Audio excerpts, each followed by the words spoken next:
बिस्मिल्लाहिर्रहमानिर्रहीम। अस्सलामु अलैकुम नाज़रीन। तमाम तारीफ़ें ज़ात पाक की जिसने ये कायनात तख्लीक की और दुरूद सलाम आखिर ज़मान नबी हज़रत मोहम्मद सल्लल्लाहु अलैहि वसल्लम की ज़ात पाक पर जिनकी वजह से ये कायनात तख्लीक की गई। नाज़रीन, आज की वीडियो में मौलाना फजलुर रहमान साहब और इसके साथ साथ पीर अफजल कादरी साहब, इनका वीडियो क्लिप है जो जस्टिस काजी फैसल साहब ने डिसीजन दिया, उन्होंने क्या अपनी हिकमत अमली अपनी या उन्होंने क्या ऐलानात किए वो भी सुन सकेंगे। और इसके साथ साथ तहरीक लबैक पाकिस्तान के हवाले से भी एक खबर है, वो भी आप लोगों के साथ शेयर होगी। चैनल पर नए हैं तो इसको लाजमी सब्सक्राइब करें, वीडियो को शेयर करें और कमेंट्स भी करें। जितनी बहन भाई देख रहे हैं ये आपसे रिक्वेस्ट है। तो चलते हैं नाज़रीन, सबसे पहले हम मौलाना फजलुर रहमान साहब का ये वीडियो क्लिप सुनेंगे। मौलाना फजलुर रहमान साहब ने इसके ऊपर क्या रिएक्शन दिया है। याद रखिए कि मौलाना फजलुर रहमान साहब यानी आपका उनसे इख्तलाफात हो सकता है, मसलक की बुनियाद पर भी हो सकता है, सियासी एतबार से भी हो सकता है, लेकिन ख़त्म नबूवत के ऊपर या नमूस रिसालत सल्लल्लाहु अलैहि वसल्लम के ऊपर जो भी यानी हर मुसलमान का ये अकीदा है, जिसका चाहे जो भी मसला हो वो इस पर कंप्रोमाइज़ करने के लिए तैयार नहीं है। तो उन्होंने इस हवाले से जो अपनी हिकमत अमली बयान की है वो भी सुनिए। और इसके साथ साथ पीर अफजल कादरी ने उन्होंने अपनी क्या हिकमत अमली बनाई है वो भी इस वीडियो के अंदर सुनिए। तो आइए सबसे पहले इनके ये वीडियो क्लिप सुनते हैं। बिस्मिल्लाहिर्रहमानिर्रहीम। नहमदुहु व नुसल्ली अला रसूलिहिल करीम। सुप्रीम कोर्ट ऑफ पाकिस्तान के चीफ जस्टिस जनाब फायज ईसा साहब ने एक कादियानी के खिलाफ दर्ज मुकदमा पर अपना फैसला सुनाते हुए कादियानियों को अपने मजहब की तबलीग की इजाजत दी है। उनका ये फैसला शरीयत और आईन और कानून के खिलाफ है, उससे मुतसादिम है और हम इस फैसले को अलल ऐलान मुस्तरद करते हैं। ये फैसला मगरिब की ख्वाहिशात के ताबे सादर किया गया है और कुरान करीम के जो हवाले उसमें पेश किए गए हैं वो गलत भी हैं, बददियानती पर भी मबनी हैं और इन हवालों के जो मानी और मफहूम तफासीर भी मुतअय्यन हैं और उनका जो शान नुज़ूल है उससे ये हवाले कोई मुताबिकत नहीं रखते हैं। अक़ली लिहाज से भी दानिश्वर इसको मुस्तरद करते हैं। लिहाजा सबसे पहले जमीयत उलमाए इस्लाम पूरे मुल्क के तूल अर्ज़ में अइम्मा व खुतबा से अपील करती है कि वो जुमे के रोज अपने खुतबों में सुप्रीम कोर्ट के इस फैसले के खिलाफ आवाज बुलंद करें, खत्म नबूवत के अकीदे के तहफ़्फ़ुज़ के लिए भरपूर आवाज उठाएं और शदीद अल्फाज में सुप्रीम कोर्ट के इस फैसले को मुस्तरद भी करें, इसकी मजम्मत भी करें। मैं आलमी मजलिस तहफ़्फ़ुज़ ख़त्म नबूवत से भी अपील करता हूं कि वो फौरी तौर पर अपना फर्ज मनसबी अदा करते हुए तमाम मजहबी जमातों, उलमाए किराम और दानिश्वरों से राब्ता करें, आईनी माहिरीन से राब्ता करें और अगले किसी इक़दाम का वो फैसला करें ताकि इस मामले को हम मंतिकी अंजाम तक पहुंचाएं, अवाम की तायीद के साथ, अवाम की मुकम्मल मुवाफ़क़त के साथ। पब्लिक को हमने इस हवाले से आगाह करना है और उनको इस फैसले के खिलाफ मुत्तहिद करना है, एक प्लेटफार्म पर लाना है। हमने इंशाअल्लाह अज़ीज़ इस हवाले से किसी किस्म की कोताही जो है वो इस वक्त मुल्क और कौम इसका मुतहम्मिल नहीं हो सकेगी।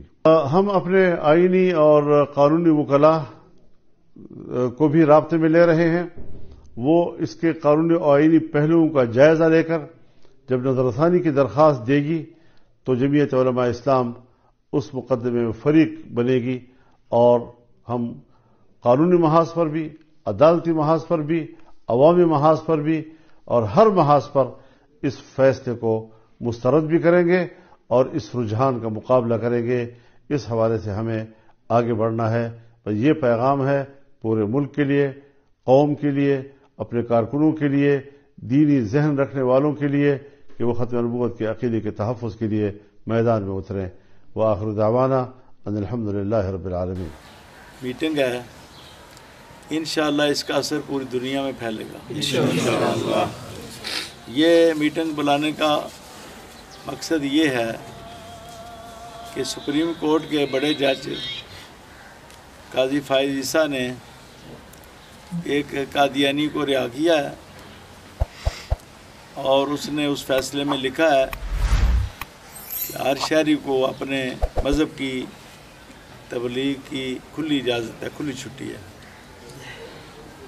اچھا، اب آپ غور کریں، مرزائی جو ہیں وہ اگر تبلیغ کریں گے تو ان کی تبلیغ یہ ہے کہ مرزا قادیان نبی ہے، ان کی تبلیغ یہ ہے کہ مرزائی مسلمان ہے، ان کی تبلیغ یہ ہے کہ تمام لوگ جو مرزا کو نبی نہیں مانتے وہ سب کافر ہیں، ان کی تبلیغ یہ ہے کہ دو اطاعتیں ہیں، ایک اللہ کی اور ایک برطانیہ کی حکومت کی، ان کی تبلیغ یہ ہے کہ جہاد ختم ہے، اب یہ جرثومہ اب پوری دنیا کے اندر پھیل چکا ہے، مسلمان حکام میں بھی اور بہت سے مشائخ علماء میں بھی، کہ ہم پرامن ہے، جہاد کا نام نہیں لینا، یہ اصل میں مرزائیت ہے۔ اس کے بعد پھر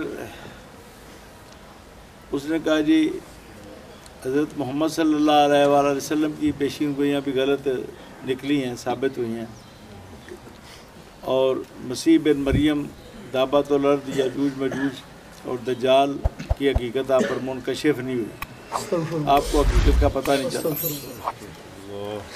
یہ قادیانیت کا میں نے خلاصہ آپ کے سامنے رکھا ہے۔ اس کی تبلیغ کی اجازت اس نے دی ہے جج نے۔ تو ہمارا جو آئین ہے اس میں تو یہ کافر ہیں، یہ مسلمان اپنے آپ کو نہیں کہہ سکتے، نہ مرزے کو کافر کہہ سکتے ہیں۔ جب کہیں گے ہم مسلمان ہیں تو آئین کیسے بغاوت کریں گے؟ آئین سے بغاوت کی سزا موت ہے۔ یہ سوال کھڑے کرنے چاہیے کہ جج صاحب آپ کہہ رہے ہیں کہ یہ تبلیغ کر سکتے ہیں، تبلیغ کریں گے تو کہیں گے ہم مسلمان ہیں، تو مسلمان کہیں گے تو آئین سے اور اسلام سے بغاوت کریں گے، اسلام سے بھی اور آئین سے بھی۔ دوسرا جو ضیاء الحق دور میں امتناع قادیانیت آرڈیننس جاری ہوا 84 میں، اس میں یہ تھا کہ یہ شاعر اسلام بھی نہیں استعمال کر سکتے، نہ اپنے آپ کو مسلمان کہہ سکتے ہیں، بے شک نہ یہ اپنی عبادت کو نماز کہہ سکتے ہیں، نہ یہ اپنی عبادتگاہ کو مسجد کہہ سکتے ہیں، نہ یہ اذان کو جو بلاوا ہے نماز کا اس کو اذان کہہ سکتے ہیں، نہ یہ قربانی کہہ سکتے ہیں جانور کو، یہ قربانی کا جانور ہے، یہ عقیقے کا جانور۔ یہ ساری اسلامی مصطلحات اور اسلامی شاعر ہیں، اس پر ان کے لیے پابندی ہے۔ بے شک جو خلاف ورزی کرے اس کے لیے 298 ہے، اسی کے تحت یہ قادیانی جو ہے گرفتار تھا، جس کو اس نے رہا کر دیا۔ یہ بہت بڑی جسارت ہوئی ہے، اس کے خلاف پوری دنیا کے مسلمانوں کو اٹھ کھڑے ہونا چاہیے، خصوصاً پاکستان میں تو چونکہ یہ ہوا ہے۔ اس جمعے کو نا یوم تحفظ ختم نبوت منانا ہے، 23 فروری کو جمعۃ المبارک کو یوم تحفظ ختم نبوت۔ ہمیں 2 مطالبے اس میں کرنے ہیں۔ ایک تو اس کو اتارا جائے اس بڑے عہدے سے، چیف جسٹس کے عہدے سے نا قاضی فائز عیسیٰ کو اتارا جائے، خود استعفیٰ دے، اتنا اس کو مجبور کیا جائے، دباؤ ڈالا جائے، یا پھر باقی جج سارے مل کے اس کو اتار دیں، یا جوڈیشل کونسل جو ہے بڑی وہ اس کو اتار دے۔ دوسرا مطالبہ یہ ہے، یہ فیصلہ جو ہے نا اس کو واپس لیا جائے ختم کے۔ تیسرا یہ ہے کہ تمام اداروں سے قادیانیوں کو نکالا جائے۔ یہ 3 بڑے ہمارے مطالبے ہیں۔ چوتھا جو مفتی صاحب نے کہا یہ مرتد ہے، یہ سزا جو ہے نا یہ پاکستان کے اندر نافذ العمل ہونی چاہیے۔ ایک تو نیٹ پر یہ چڑھائیں سارے اپنی طرف سے کہ 23 کو یوم تحفظ ختم نبوت ہے، اور پورے ملک کے علماء منائیں، اپنے شہروں میں مظاہرے کریں، تمام مدرسے مظاہرے کریں، تمام مسجدیں کریں، तमाम पीरखाने करें, तमाम उलमा मशाइख करें, तमाम तंजीमात करें। दूसरा गुजरात के लिए आपके लिए है कि आप जितने भी शहर हैं, मुंगवाल है, कुंजा है, शादीवाल है, इधर टांडा है, जलालपुर है, कड़ियाँ वाला है, इधर कोटला अरब अली खान है। तो नाज़रीन ये था मौलाना फजलुर रहमान साहब का और इसके साथ साथ पीर अफजल कादरी साहब का वीडियो पैगाम जो उन्होंने शेयर किया। और इसके साथ साथ तहरीक लबैक पाकिस्तान का अभी तक अल्लामा साद सैनी साहब की जानिब से हतमी जो फैसला है वो नहीं आया। वो क्या होता है, वो क्या आता है, वो भी इंशाल्लाह आप लोगों के साथ शेयर होगा। अब तक ये मालूमात थी और तहरीक लबैक पाकिस्तान इसके ऊपर काफ़ी सोच विचार कर रही है, वो इसके ऊपर क्या एक्शन लेते हैं या उनका क्या मौक़िफ़ आता है, वो जैसे सामने आएगा इंशाल्लाह वो भी आप लोगों के साथ शेयर कर दिया जाएगा। अपना ख्याल रखिएगा, मुझे दुआ में याद रखिएगा। मिलते हैं नेक्स्ट वीडियो में।